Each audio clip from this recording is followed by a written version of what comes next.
He was betrayed by his own brothers, thrown into a pit, sold like property, forgotten in prison. But what if every moment of pain was part of a divine plan?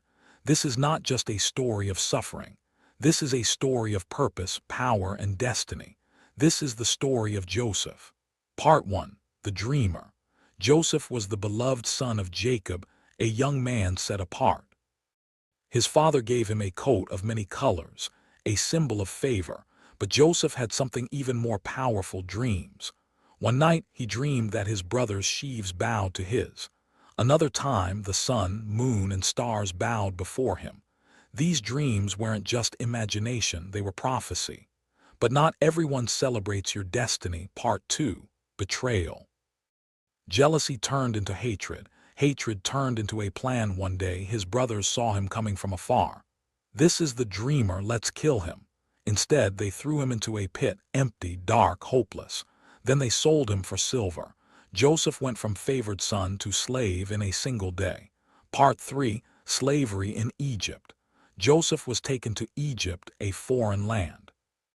He was sold to Potiphar, an officer of Pharaoh. But even in slavery, God was with Joseph. Everything he touched prospered. Soon he was put in charge of the entire household. Even in hardship, favor followed him. Part 4. False accusation. But success attracts temptation. Potiphar's wife tried to seduce Joseph. Day after day she pressured him, but Joseph refused. "How can I sin against God?" One day she lied. She accused him of wrongdoing, and just like that Joseph was thrown into prison, from palace servant to prisoner. Again.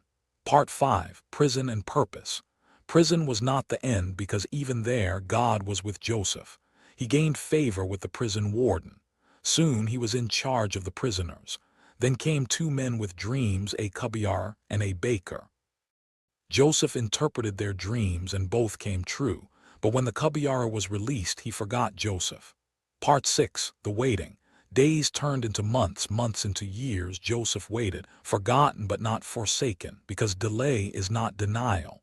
God was preparing something greater. Part 7. Rise to power. Then one day everything changed. Pharaoh had troubling dreams.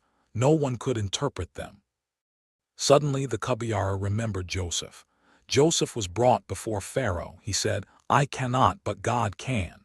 He revealed the meaning: 7 years of abundance followed by 7 years of famine. Pharaoh was amazed, and in a moment Joseph was elevated, from prisoner to ruler of Egypt. Part 8. Reunion and forgiveness. The famine came and Joseph's brothers came to Egypt for food. They stood before him, not recognizing him, the same brothers who betrayed him. Joseph had power now. He could take revenge, but instead he chose forgiveness. "You meant evil against me, but God meant it for good." Joseph's story reminds us your pain has purpose. Your delay has meaning. Your story is not over. God can take you from the pit to the palace. Stay faithful. Subscribe for more powerful Bible stories that strengthens your faith.